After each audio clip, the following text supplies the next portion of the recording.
हेतुषविसिद्धे ध्रुवमचलमणोभवं गतिं पत्ते वोक्षामि समयपाहुड मृण्मोऽसुधकेवलीभरितं नमो अरिहन्ताडं नमो सिद्धाडं नमो आयर्याडं नमो वज्रायाडं नमो लोये सौव्यसाहूणम्। समय सार परमांगलिक ग्रंथ है। आचार्य कुंद देव द्वारा ईसा पूर्व प्रथम शताब्दी में से लिखा गया है। 415 प्राकृत भाषा की गाथाएं हैं। आध्यात्मिक शैली में यह लिखा गया है। सर्व विशुद्ध अधिकार यहाँ चल रहा है। गाथा नंबर जो है कल अपन ने यहाँ पर देखी थी कि किस प्रकार से शरीर का जो घात है वो मेरे द्वारा नहीं है और ना ही शरीर मेरा घात कर सकता है। आज 370 और 371 ये दो गाथाएं जो हैं हम चलाएंगे। पहले अपन समझते हैं कल का विषय कि दर्शन ज्ञान और चारित्र्य अचेतन काय में किंचित मात्र भी नहीं है। आत्मा उन कायों में क्या घात करेगा। ठीक है। सतज्ञान का सम्युक्त का दर्शन ज्ञान चरित्र ना किंचित अचेतन काय में, इसलिए आत्मा क्या कर सके उस काय में। आत्मा में दर्शन ज्ञान चारित्र है, काया में नहीं है, इसलिए काया का वह क्या कर सकती है। अब गाथा 370 और 371 पढ़ते हैं संयुक्त रूप से। जीवस्य जे गुणा कीणत्ति खलु ते परेषु दवेषु तमः सम्मादिष्ठस्य नत्थि रागो दुविषयेषु रागो दोषो मोहो जीवस्येव अनन्यपरिणामा एतेन कारणेन दो सद्दादिषु नत्थि रागादि। जीव के जो गुण कहे वे हैं नहीं पर द्रव्य में, बस इसलिए सदृष्टि को है राग विषयों में नहीं। अनन्य है परिणाम जी के राग द्वेष विमोह ये, बस इसलिए शब्दादि विषयों में नहीं रागादि। जीवस्य जे गुणा के जो कोई जीव के गुण हैं वे खलु वस्तुतः परद्रव्य में नत्थि नहीं हैं। तमहा सम्मा दिट्ठस्य, इसलिए सम्य दृष्टि को नत्थि रागो दु विशेषु, विषयों के प्रति राग नहीं होता। रागो दोषो मोह, या राग द्वेष मोह जीवस्य जीव के ही अनन्य परिणाम हैं। एदेन कारण, इस कारण ही सद्दादिषु नत्थि रागादि, रागादि शब्दादि विषयों में नहीं हैं। पहले तो ये समझाया गया है कि जो राग जो हमारे दर्शन ज्ञान चारित्र हैं वह उनका घात भी होता है, क्योंकि वह पुद्गल द्रव्य में किंचित मात्र भी नहीं है, क्योंकि ये जड़ में नहीं पाए जाते हैं। ये शरीर जड़ है, ये द्रव्य मन जड़ है, ये वचन जड़ है और इनमें ज्ञान दर्शन नहीं पाया जाता है, इसमें चारित्र्य नहीं पाया जाता, इसलिए इनका घात भी होता है। ये पाए जाते हैं आत्मा में, और आत्मा में पाए जाने के कारण जीव की जैसे जैसे परिणति होती है वैसे वैसे इनका उत्थान भी होता है और विकास भी होता है। मिथ्या दर्शन ज्ञान चारित्र की समाप्ति हो सकती है और सम्यक दर्शन ज्ञान चारित्र की प्रकटता हो सकती है। और एक स्थिति ऐसी भी हो सकती है कि दर्शन सम्यक दर्शन ज्ञान चारित्र का घात भी हो सकता है और पुनः मिथ्या दर्शन ज्ञान चारित्र में प्रकट हो सकता है। जैसे आपको अपने परमात्मा के सच्चे स्वरूप पर श्रद्धा हुई, आत्मा के प्रति सच्ची श्रद्धा हुई, गुरु के प्रति सच्ची श्रद्धा हुई, लेकिन ये कब तक टिकी रहेगी ये पता नहीं। कब तक आप इसे टिकाए रहते हैं ये आपके ऊपर है। यदि उपशम वाली यदि आपने श्रद्धा की है तो वो अंतर मोड़ से ज़्यादा चलने वाली नहीं है। आहा, और फिर इतने मात्र के बाद फिर आहा हो गया, तो वो श्रद्धा क्या है, ज़्यादा दिन तक टिकने वाली नहीं है। ठीक है ना। पानी में पत्थर डाला और बाहर निकाला फिर सूखा हो गया। जब तक पानी में तब तक गीला है और बाहर निकालते ही फिर सूख गया, जहाँ की तहाँ वैसे ही हो गए। लाख जानते हैं किसे कहते हैं? जैसे थोड़ा भी गर्माहट मिले तो पिघल जाए, वो लाख की श्रद्धा। थोड़ी सी धूप मिले और धूप में रख दो तो वो पिघल जाएगी, एक ऐसी श्रद्धा। एक मोम की श्रद्धा, मोम को धूप में रखो पिघलेगी नहीं, पर अग्नि के संस्पर्श में आते ही पिघलना प्रारंभ हो जाएगी। तो एक मोम की श्रद्धा है। और एक मिट्टी, गीली मिट्टी, उसको धूप में रखो तो क्या होगा, पिघलेगी, कठोर होगी। और उसको अग्नि में डाल दो तो पत्थर बन जाएगी और कठोर हो जाएगी। तो ये तीसरे नंबर की श्रद्धा जो है सबसे बेस्ट श्रद्धा है। थोड़ी सी विषम परिस्थिति सामने आती है तो लाख की श्रद्धा की तरह हम तुरंत बिखर जाते हैं। चलो थोड़ा सा सहन हो जाता है, लेकिन थोड़ी और ज़्यादा विपरीतता आई, अग्नि की तरह प्रतिकूलता मिली तो हमारी श्रद्धा फिर खत्म हो जाती है। लेकिन कोई बहुत अपने आप में मजबूत हो, तत्व का निर्णय अच्छी तरह से कर रखा हो, तो उसको धूप लगे चाहे अग्नि लगे, ऐसे निमित्त मतलब कैसे भी बड़े बड़े कर्म उदय में आए, लेकिन उन सब विषम परिस्थितियों में भी वह गीली मिट्टी की भांति जब अग्नि आदि का संसर्ग मिले तो भी वह कठोर बनी रहे, मतलब कि श्रद्धा वो छूटे ना।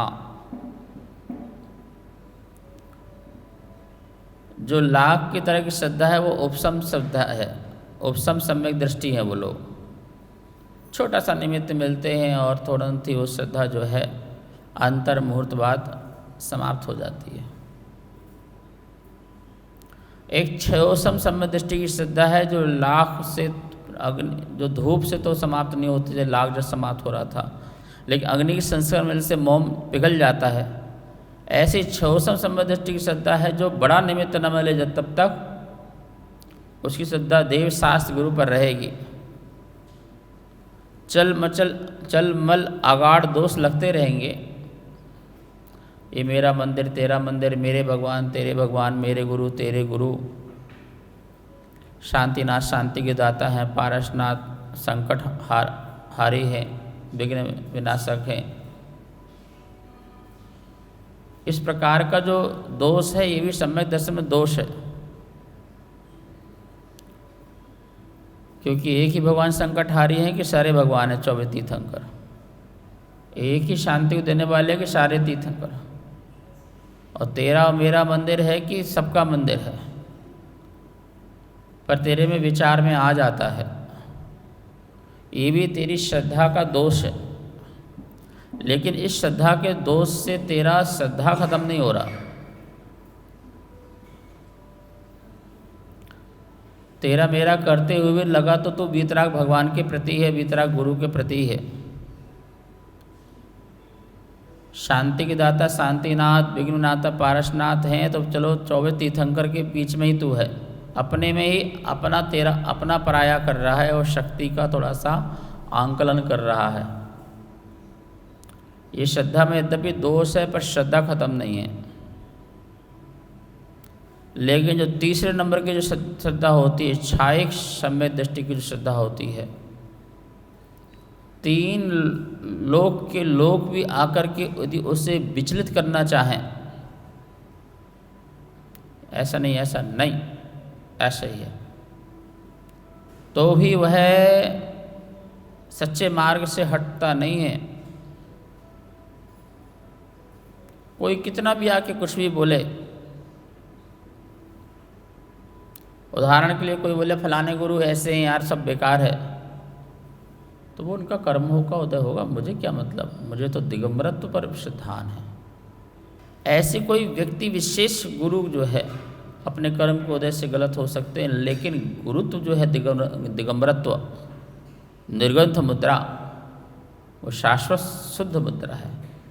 हम उसके उपासक हैं, देव शास्त्र गुरु के उपासक हैं। किसके हैं? देव में अरहंत का जो स्वरूप है, शास्त्र में जो अहिंसक शास्त्र है, और गुरु में निर्ग्रंथ जो गुरु है। अब देव में किसी परमात्मा का नाम नहीं है, शास्त्र में किसी शास्त्र का नाम नहीं है, और गुरु में किसी गुरु का नाम नहीं है, सिर्फ लक्षण हैं। ये लक्षण होंगे तो हम इन्हें नमस्कार कर लेंगे, इसलिए हमारी श्रद्धा टूटती नहीं है।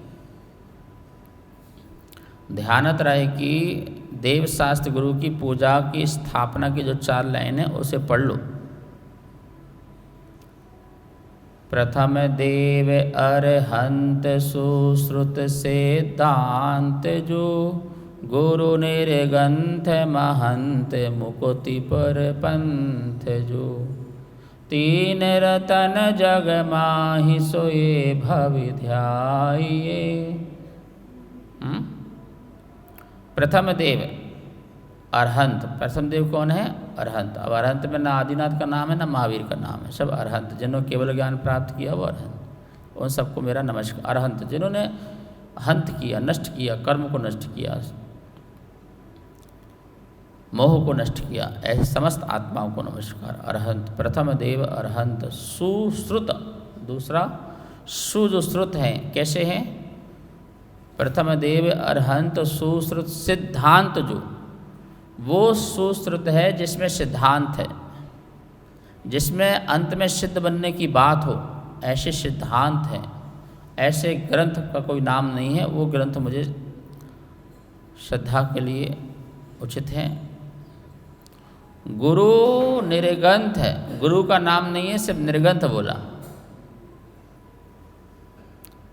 जो बाह्य आडंबरों से रहित हैं, अंतरंग का तो हम देख नहीं सकते, बहिरंग से तो देख ही सकते हैं। पीछे कमंडल 7 है, केशलोन 6 पद, विहार है, एक आसन है, एक टाइम स्थित करके आहार है, हित मित वाणी है, चर्या का पालन करते हैं, उठते बैठते चलते समय समिति का पालन करते हैं, ठीक है, इंद्रियों में आसक्त नहीं है।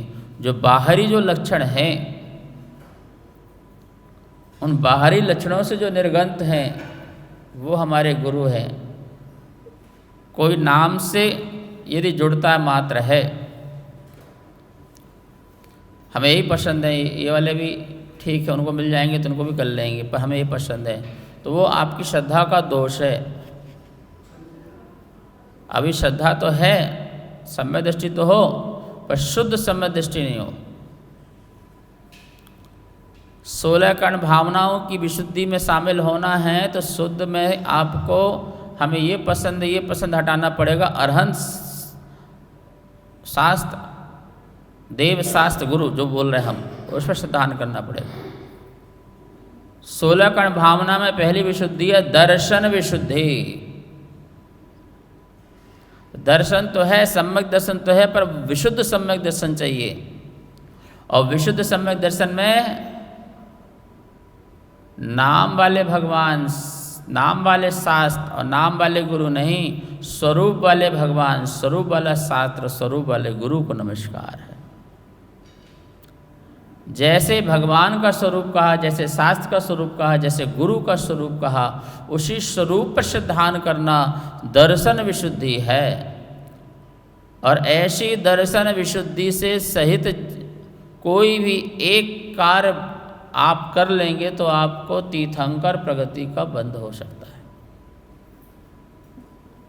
जैसे किसी को आहार में रुचि है, दर्शन विशुद्धि के साथ तो तीर्थंकर प्रगति का बंध बांध लेगा। किसी को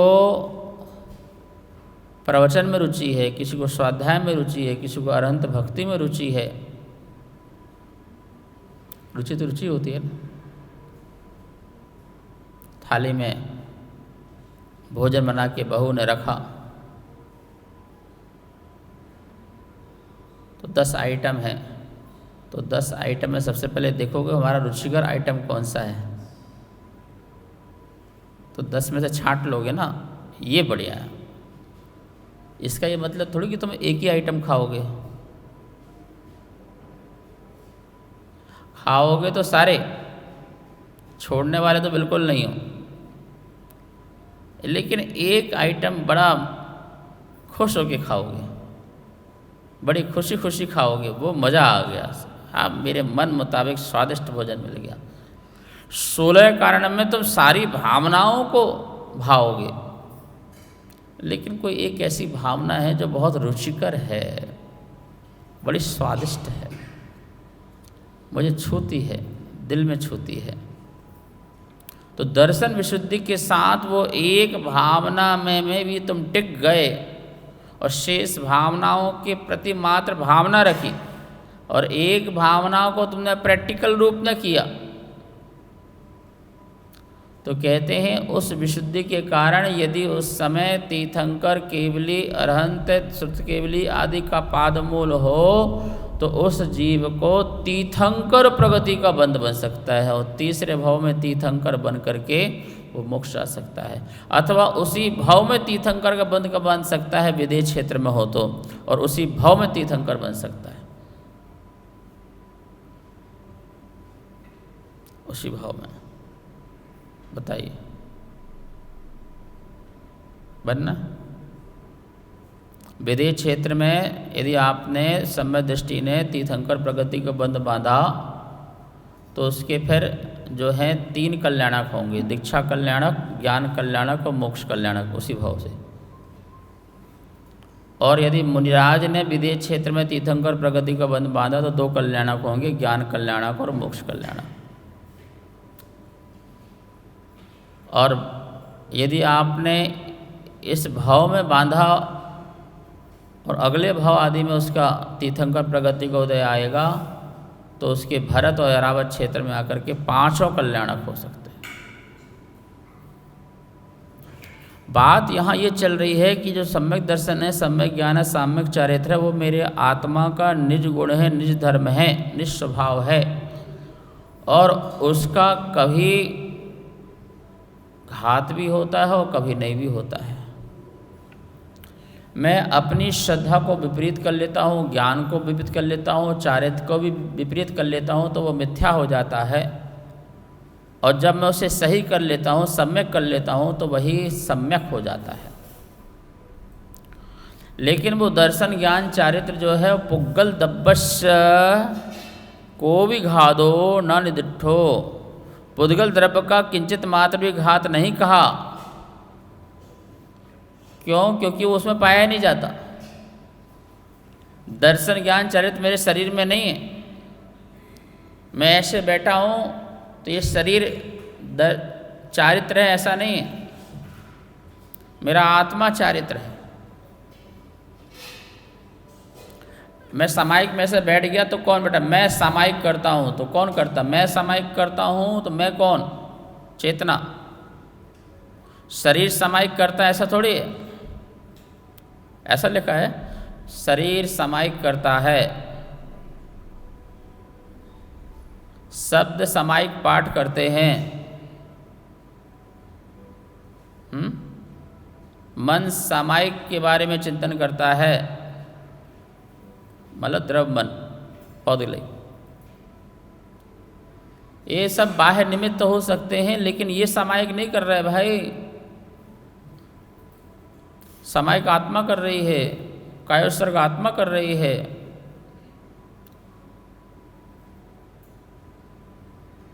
इस बात का ध्यान रखना। इसलिए कह रहे हैं कि पुद्गल द्रव्य में ज्ञान दर्शन नहीं है, तेरी आत्मा में ज्ञान दर्शन है। इसलिए घात भी उसी का होता है, उपघात भी उसी का होता है, तेरे शरीर पुद्गल का नहीं। समझे?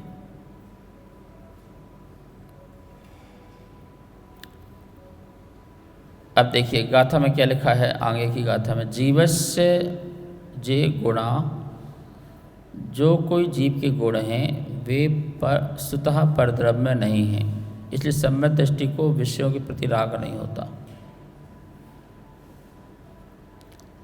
जो कुछ भी गुण हमने बताए, दर्शन ज्ञान चारिता आदि, वो सभी गुण जो हैं वो जीव के गुण हैं, परद्रव्य में नहीं है। मेरी आत्मा को छोड़ करके जो भी पौद्गलिक परद्रव्य हैं उनमें नहीं है। इसलिए सम्यक दृष्टियों को विषयों के प्रति राग नहीं होता है। किससे राग करूं, किससे द्वेष करूं, किससे मोह करूं? भाई जब तुझमें समझने की शक्ति नहीं है तो मैं तुझसे राग भी करूं तो क्या फायदा है? मैं बैठा हूँ, चुपचाप बैठा हूँ, किसी चीज़ को देख रहा हूँ, कितनी सुंदर है, कितनी अच्छी है, कितनी बढ़िया है, कितना अच्छा आकार है, कितना अच्छा प्रकार है, क्या संरचना है, क्या रूप है, क्या रंग है, बहुत अच्छा लग रहा, बढ़िया लग रहा, काश से मेरा हो जाए, मेरे पास रहे।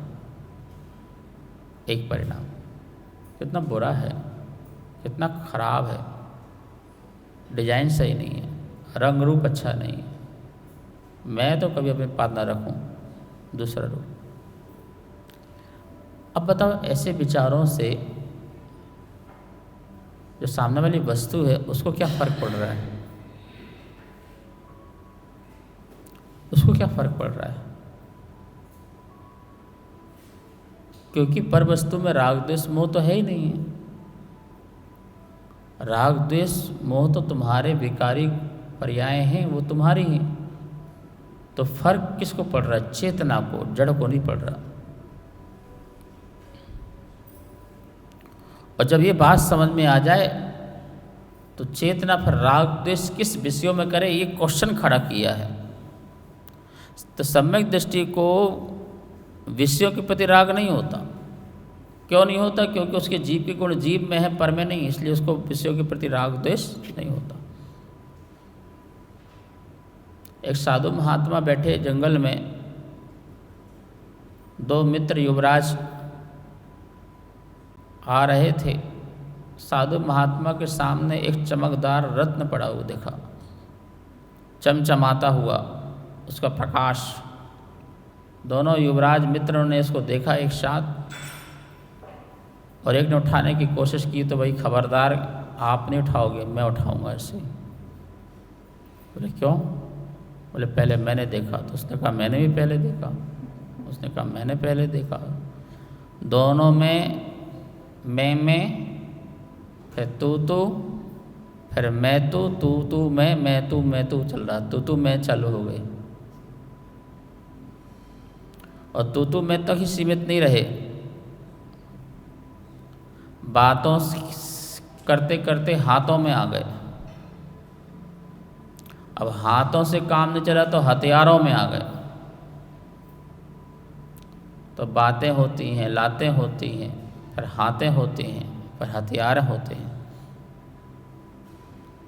साधु महात्मा गायक बन करके दोनों की स्थिति को देख रहे हैं।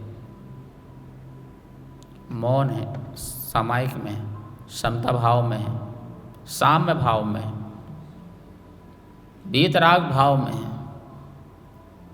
और उनमें आपस में इतना संघर्ष हुआ कि तलवारें निकल गईं। छिड़ गया युद्ध दोनों का बीच में, और दोनों ही उपघात को प्राप्त हुए, और अंततः दोनों जमीन में गिरे और मरण को प्राप्त हो गए। बोलो, राग द्वेष मोह किस में था? उस पत्थर में था? क्या पत्थर कह रहा था कि मैं अच्छा हूं तुम मुझे ले लो, मैं बुरा हूं तुम मुझे मत लो, या तुम लो या तुम लो, ऐसा कहा था? या तुम दोनों के पास नहीं जाऊंगा, ऐसा कहा था? अपने स्थान पर था। साधु महात्मा ने देखा कि पदार्थ वहीं रह गया, जीव चला गया।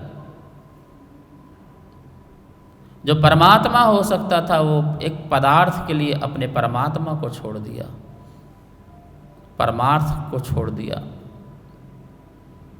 तो बताइए, पर तरफ में राग द्वेष नहीं है, तुम में राग द्वेष है।